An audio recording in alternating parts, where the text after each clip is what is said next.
Salam olahraga.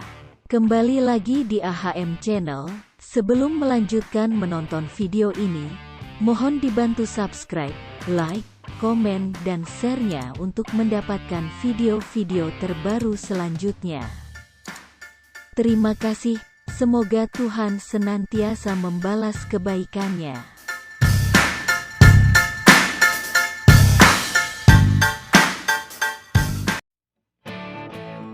PSM Makassar akan mendapat lawan berat pada pekan ke-29 dalam lanjutan pertandingan BRI Liga 1. Pasukan Ramang bakal menghadapi Laskar Pajajaran.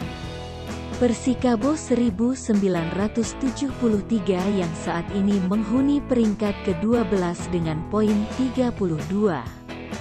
PSM dalam keadaan pincang tanpa diperkuat bek andalan mereka Yuran Fernandes dan Erwin Gutawa pada laga Kamis nanti, tanggal 9 Maret tahun 2023. Namun PSM Makassar punya modal besar untuk dapat poin di laga tersebut. Berikut modal utama PSM Makassar bisa dapat poin di kandang Persikabo 1973.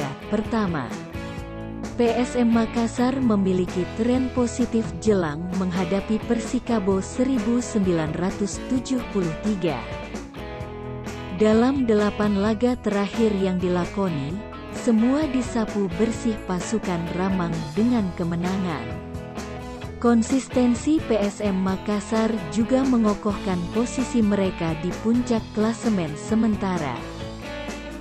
Setidaknya hingga saat ini mereka masih aman. Dengan unggul 10 poin atas pesaingnya, Persib Bandung, serta 11 poin atas Persija Jakarta. Kedua, PSM Makassar punya kedalaman skuad tim yang baik. Sejumlah pemain baru didatangkan PSM Makassar pada jendela bursa transfer Liga gelombang kedua.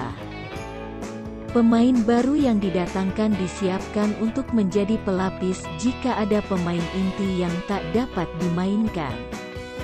Khusus untuk lini belakang, ada Ahmad Rusadi.